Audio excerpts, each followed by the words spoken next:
A Lunar Encounter. By Epic Fables. The engines of the SS Adventurer powered down with a hiss, sending tremors through the ship as it settled onto the lunar surface. General Eddie Malone stepped out, his helmet reflecting the stark gray of the moon's desolate landscape. He cleared his throat, an odd habit formed over years of commanding troops, even when no one was around to hear it. "All right, team," Eddie bellowed, his voice crackling over the comms. "This is it.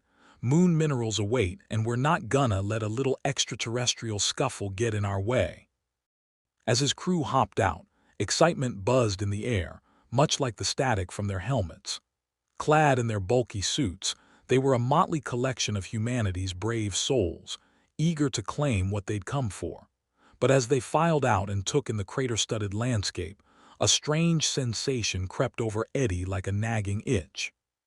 "Keep your eyes peeled, people. I don't trust an alien word of this place," he warned. Just then, a violent shudder rippled through the ground. Eddie squinted into the horizon, heart thumping in rhythm with the pulses of energy radiating from a glimmering silver structure. The ship was unlike anything he'd seen before, and before he could say, "Moon rocks," a group of alien figures emerged, clad in vibrant armor and brandishing weapons that glinted ominously under the sun. "Oh, looks like we have company," Eddie exclaimed with a hint of forced bravado, "and I thought Earth had bad traffic." Those aliens weren't just here for a friendly chat. They raised their weaponry in unison, pointing straight at Eddie's team. Was that a screeching roar echoing through the lunar air? Eddie hissed through his teeth. "All right, troops, remember your training. Before we negotiate with the local population, let's see how they like a little human charm." With that, Eddie lunged for the nearest moon rock, tossing it in the general direction of the aliens. Not exactly the best plan, but it was either that or panicking. The rock bounced harmlessly off the ground, but behind him, the crew seemed to take that as their cue to act. "Fire!" Eddie barked, as blasts of energy erupted from their guns, painting the moon with neon flashes.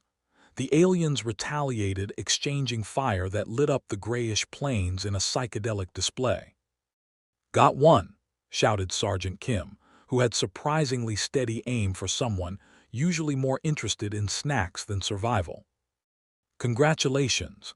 Now let's wrap this up quickly before they send for reinforcements," Eddie replied, dodging a shot that narrowly missed his shoulder. The chaos continued, lasers zipping and ricocheting in a dance of pure unpredictability.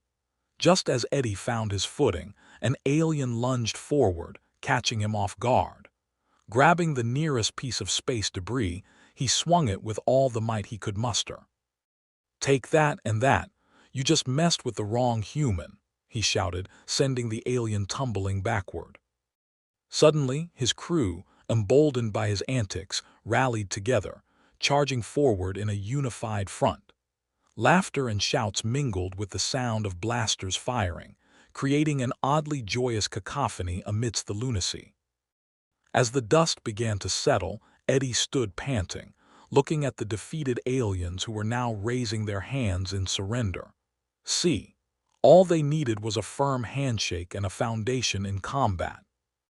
It turned out that Eddie didn't need to be the hero of the day.